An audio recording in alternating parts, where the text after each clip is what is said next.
Ассаламу алейкум, урматтуу мусулман бир туугандар. Биз дагы арка 2 айылында жүрөбүз. Кудай буйрса сиздердин аманатыңыздарды тапшырып, дагы бир үй-бүлөгө кирдик. Атыңыз ким? Нимат. Нимат. Биз Бишкек шаарынан келдик. Баягы элден чогулган каражатты ошол өз элине берели деп жүрөбүз.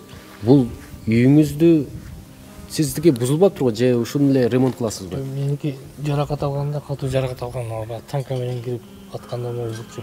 Бул жерге танка кирген, Күйүлүк моягына чачырап кетти эшиктерден. Жарылып кеткен эми трешина. Азыр эми мамлекет муну бузуп атабы же өзүңүз бузасызбы? Мамлекет бузуп атат. Муну жака салдырам да эми алды жагына. Бул ушу ойдон калат, Ушу ойдон калат эми. Жаштардын немесинен эстелик кой. Эстелик кылып. Анан кайсыл жерде элеңиз согуш башталганда? Согуш башталганда ушул жерде турдум.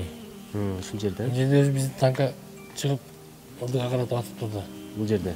Мен могу түтүндө турсам, түтүндөрдөн карап солдат чыгып келдиң ба келгенден ага чыгып кеттим. Сиз нарагына барып турдум. согушта башка жака кетпепсиз, ушул жерде эле болупсуз анда?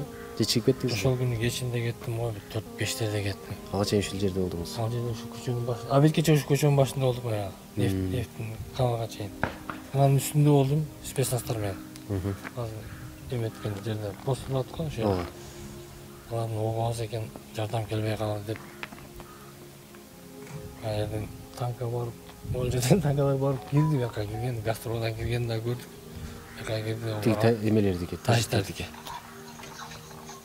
Ошондон кийин бизди чыгып кеткиле деди, ошо каналдан өткөн жок го бул таждар. По-моему, өткөн жок окшойт. Ошол 7-8 спецназ кайтарып турду.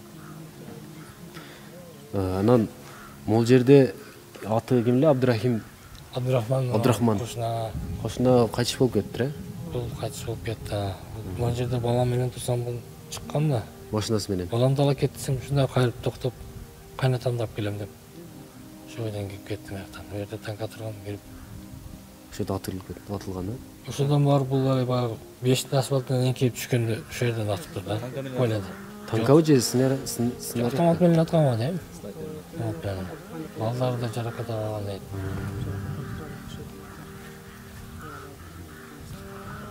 Кыскасы эмне болсо дагы жаман иш болду. Жакшы иш болду да, начар иш болду. Бул Кудайга жакпаган иштер болду. Өлүм эч кимге жакпайт. Баягы биз бул жакта жүрдүк, интернационал айылындачы. Ошол жерде чоң иттер жүрөт. Анан аксакалдан сурадым, бул иттериңиз согушта каякта жүрдү десем, качып жүрдү дейт. Бул жерде да ошондой болду. Итке жакпаган нерсе инсанга кантип жаксын? Ошол үчүн сиздерден келген акчадан азыркы учурда Немат абага 20 000 сом бөлөбүз, Кудай буйрса. Ар бир адамга өз колубуз менен берип атабыз. Иншалла. Аз болсо дагы кереңизге жаратып туруңуз. Бизден келген жардам ушул экен. Андан башка бирге келип жашайлы десек биз коркобуз. Жашай албайбыз бул жердечи. Рахмат. Алла разы болсун, Ооба. Дуа алып турасыздар, буйрса. Алла разы болсун.